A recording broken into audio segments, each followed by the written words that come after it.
Hi guys, this is Ryan here from Red Edge Gaming. Today I'm going to talk about a little bit about Metro Last Light. If you guys haven't picked it up, I'll go ahead and say it's a pretty amazing game. But today I've got a very special guest of mine who's going to help me go over some of the Metro. Why don't you go ahead and introduce yourself? Hey, this is Seawolf. Um, Me and Wolf here actually are part of the same clan, so we've been gaming with each other for quite some time. He's just about as passionate as gaming as I am, so I thought he'd be a perfect person to help me discuss Metro. So I think I'll let you take a whack at it. What do you think of Metro right now, Wolf? Well, I beat it. Finished it last night. And the ending I liked, but it could have been a little bit stronger, me personally. But overall, the game is great. I mean, I didn't have a single glitch or a single flaw throughout the entire 10 hours. They did a really good job with it. I was really happy.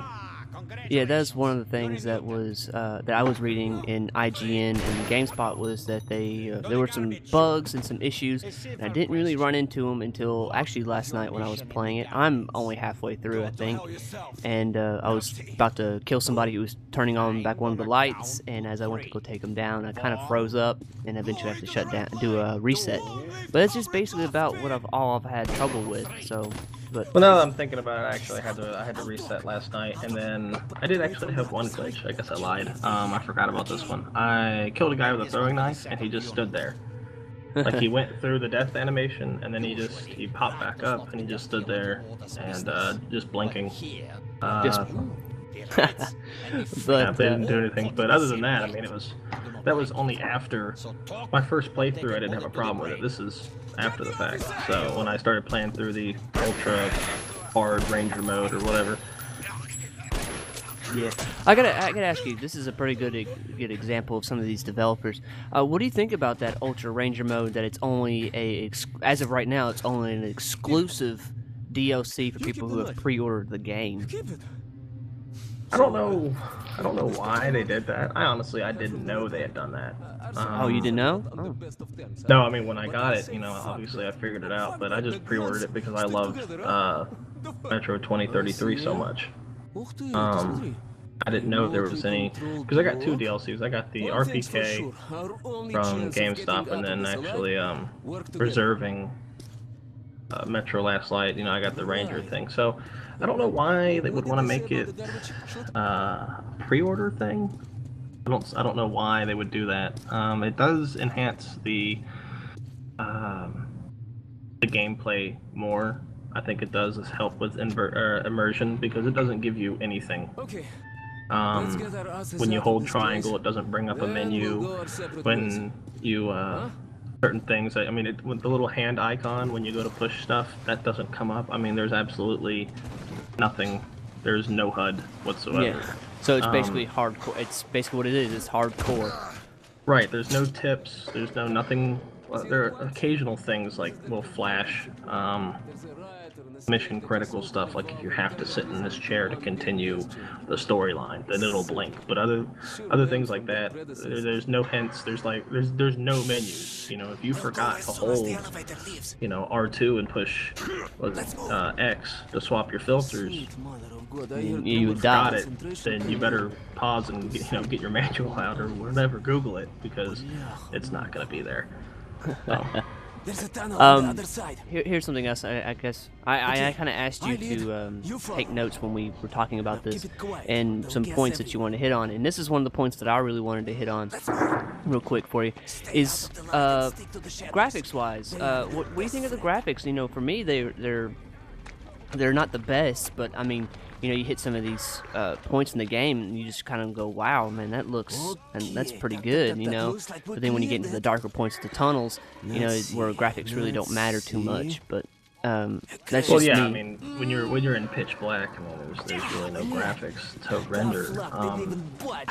I'll take a hit in graphics. Personally, I don't look at Battlefield 3 and the new Modern Warfare. Yeah, their graphics were phenomenal, but I mean, Modern Warfare, I had a critical failure glitch. Yeah. 45 seconds into the game. Yeah. The game started when the guy's coming out of the water. It glitched right there. I had to restart the whole thing. The camera angle screwed up. You know, so I'll take a hit in graphics as long as the game actually works when I turn it on. When, you know, I go to do something, it actually happens. You know, stuff freezing up and whatnot, and hard resets, that happens. I got a fan under my PlayStation, but sometimes it doesn't keep up. You know, I understand things like that, but core gameplay components, like working when I put the disc in, is very important to me. So I'll take a little hit. Besides, my TV's horrible anyways. Anybody that's ever played with me, they know that I'm always complaining about my TV because it's from 2006, and I bought it from a friend in college, which wound up being stolen. So I didn't know that at the time. So graphics to me really don't matter in the first place. But I did notice that the graphics were fine. I never once had to stare at something like, well, what is that, or what does it say? I mean, most of the writing's in Russian, so half the time you're like, what is that? But I never had any pixelation problems or anything like that. You know, the grass is, you know, believable. The swamps look legit. I mean, there's plenty of times where I was running through the swamp portions thinking, well, I think that looks like dirt, and it wound up being the sludge on top of the water. And I was like, I think I could stand on that. I wound up going for a swim and getting eaten. So Fun. Yeah, so and it wasn't because the graphics were bad, it was because the graphics were decent enough to be believable. Exactly. That's the main thing, is that, You know? yeah, like if you played games just based on graphics, I mean, you would be passing up on opportunities like Borderlands 2, which I don't think has good graphics, but I mean, if I were just to base it on that, I would totally miss that entire Borderlands 2 experience that I had. Yeah, well, Borderlands 2's graphics were good, they were cartoonish. You know, that's why Gladys will never play it. But they were great graphics for the intended purpose. Exactly. And They were supposed to have that cartoon look, right? So, and just like this, the graphics have a you know, a purpose to them. It's not supposed to be, you know, bright, and you know, everything's not supposed to be all sparkly and clean. It's very dark. The rain. I mean, think about. I mean, when you really start getting to it, the far end graphics. I mean, distance-wise graphics. When you look into the backgrounds, phenomenal. Yeah. And then your close-up graphics, like stuff in your face. Your mask. You have to constantly wipe your mask when you're out because you get mud, you get dirt, blood. All this stuff on your. Yeah, exactly. So, and then when you wipe it, I noticed there's like individual streak marks for his fingers. Yeah, I've noticed that too. You know, so where it really counts is where they put the graphics in. You know, they're not going to render a bird. You don't want to be able to see the bird's eyeball. Who cares about that? That's great and all, but I want to make the ground look believable. When I'm running through the swamp and a giant shrimp is chasing me, and I'm thinking, I think I can walk on that, and I wound up going for a swim because it's the sludge stuff floating on top of the foam. Yeah, the foam and whatnot, because I'm already waist deep, you can tell from the sound of you running around, and then I sink, you know. Yeah. It's believable. So it's believable it works. enough. Yep, it works. Decent. I have to say decent graphics, and I mean I enjoy it. But here's the main thing: overall mechanics. I mean, what is this game? Does this game remind you of anything to you? I mean, other than the first one. Well, yeah, other than the first one. Well, yeah. But I'm talking about for me, who has never played the first one, and this is actually my first Metro game. You know, I felt that the games kind of remind me of something, and I just wanted to know if that did to you. I mean, I'm sure if you say it, I'll realize it. I don't know. Yeah. Well, I mean, like the stealth mechanics remind me of sort of like Splinter Cell. You know, not as good as Splinter Cell, but constantly having to turn lights off, finding the alternate routes. Yeah, having something that gauges your how well you're seeing and whatnot. Yeah, definitely. Exactly, and you know, I normally don't like to base games off other games, but you know, to me, when I started playing and I started getting the first stealth part of the game, and it started giving me my watch and started telling me what I needed to do, and turning lights off, and you know, shooting lights occasionally, but normally you can just turn them off. But I was like, man, this reminds me so much like Splinter Cell. Yeah, you know, not as good. That.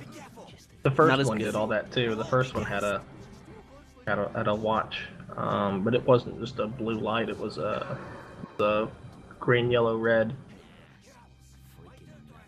Red was, of course, obvious. Yellow was concealed, and green was, you know, invisible. So Yeah, that's one thing that they were really talking about too, is that even though that you were, behind cover and, like in the dark, that it really didn't seem dark enough that, people were, like me. I've actually ran into this occasion where I could actually reach up, slap the guy right in the face, and, he would have never noticed.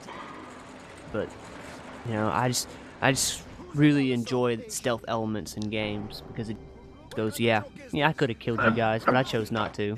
Ran into that occasionally a couple times too, but I kind of noticed when they have their lights on, like their headlamps and stuff, they'll notice you really quick. Oh yeah, I noticed that too. Like when they don't have them on is when you have that ability to kind of come out of the shadow a little bit and up on them kind of right in their face, because they're like, what is that? And then you get them. I guess I can kind of see that. But when they got their headlamps on, man, especially in the Ultra, I think they've done that down too. Like if you play beginner or regular, they give you a little bit of extra time not to be seen. And this one, or in the Ultra, because there's 2 modes to Ranger. There's Ranger mode, and it gives you like 2 HUD options. I don't know what they are. And then there's like Ultra Ranger mode. I can't remember the exact name of it, but there's no HUD whatsoever. Yeah, and a lot of people use that HUD, depend on that HUD a lot. Yeah, well, I didn't know how much I depended on it either until I beat it, and then I started it over. So in the Ultra Ranger mode, I mean, they'll notice you right off the bat. Yeah. You'll turn a light off, and they'll be alerted. You know, depending if they saw you do it or not. So. I gotta ask. I'm pretty sure everybody has probably at this point alerted a guard, and had to go from stealth to kill mode, and started shooting. And I realized, man, when you alert a guard, it just isn't 1 or 2; it is all of them. Yeah, they start screaming. I've noticed that, like, I got spotted, and they tried to chase me down. I went to a good safe spot where my back was guarded. And man, they came from everywhere. Yeah. It was like, yep, I just screwed myself out of that one. They did that in the first one too. They'd start ringing bells, and they'd alert the whole station. Yeah. And you'd be fighting the whole time. Yeah. Yeah, but overall though, I mean, I wouldn't say it from a scale. I really want to give it a scale from 1 to 10. Just basically, how do you feel? I mean, do you enjoy the game? Is it a must play for people? Absolutely, especially if you played the first one. I mean, I played the first one and I read the book after it got translated. And the differences between the first one and the book are fairly significant, but I understand, copywriting issues, and the book would not have made a very good video game if they would have made it just like the book. Yeah. Of course, you got to change, tweak some things for storyline and whatnot. Yeah. And there's some other things, like they weren't called Rangers. What were they called for us? Stalkers. Stalkers. But there's already a game called Stalker for PC, so little things like that I can definitely understand. Of course, yeah. So, and that doesn't make it or break it for me. I give it a solid 8 though. Solid 8? I mean, there's 8.5, because it's not the best, but it could be better. It's not a 10. There's a few things I could see they could have done with it, but I mean, there's nothing wrong with it. The replay value, I think, is great. Yeah, I'm doing it right now. I just beat it, and I'm replaying it. Just like with the Ultra Ranger mode.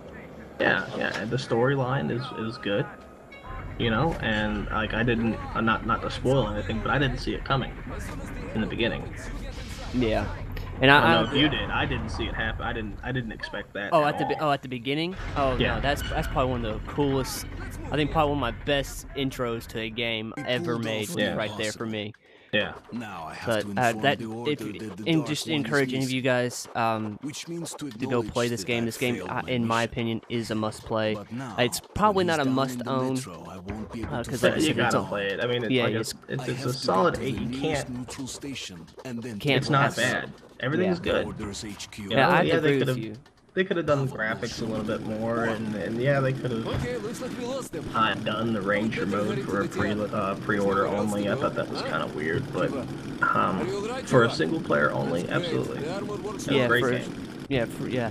I was wondering about that. How would a multiplayer turn out? But I'm glad that they kept to a single player mode, because that means they can stack more into it. and I have to agree on you. I have to say I have to give it an 8 as well, because it's better than some games like Aliens. Yeah. But why you gotta bring that up? because I have to. But there are proof that they do need to improve a lot. Probably if they ever do decide to make a next one, they can improve on it and develop it some more. I think they are gonna make another one, because when you're running around, like especially in the different stations and whatnot, and you look at the books, like there's a Metro 2033 book and a Metro 2034 book in the game. I've seen a couple 2035s. So I haven't know. seen them yet. I have to go in there and look for them. I guess it's something that they are trying to they're hint out to lying people. around. Yeah, they're lying around, and I think 2034 has finally been translated. I don't know yet. And if you're into reading books and stuff, I'm not always, but video game-based novels are not. I'll read them. Yeah. Like the Halo books and stuff. I really enjoyed those. This one, the Metro 2033 book, is very good. There's some parts in it where it's very psychological, and he just a lot of reflecting. He'll go on and on. You're like, oh my god, what the hell did he just say? But there are some very, very, very scary points in the book. So you're basically recommending a book for people too. Yeah, well, the book that it's based on, Metro 2033, there's some translation issues, but it's like $5 on Amazon if you have a Kindle, or if you have an iPad, download the Kindle app, it's free, and then spend $5 on a, 800-page book. I thought it was great. So, and I don't read a lot, I don't like it, and I liked it, so. Well, I think that's, yeah. Well, I think that's about it. I think we're about to wrap up here. So Sure. just to basically get that out there, I recommend the game. So would you recommend it to anybody who's watching? Absolutely. See, there you go. You got 2 recommendations from 2 different people with 2 different opinions. I highly enjoy it. I know Wolf here highly enjoys it. But that's just about it, guys. I'd like to say thank you and thanks for watching. You guys can follow me at Twitter. I'll leave down the links down below.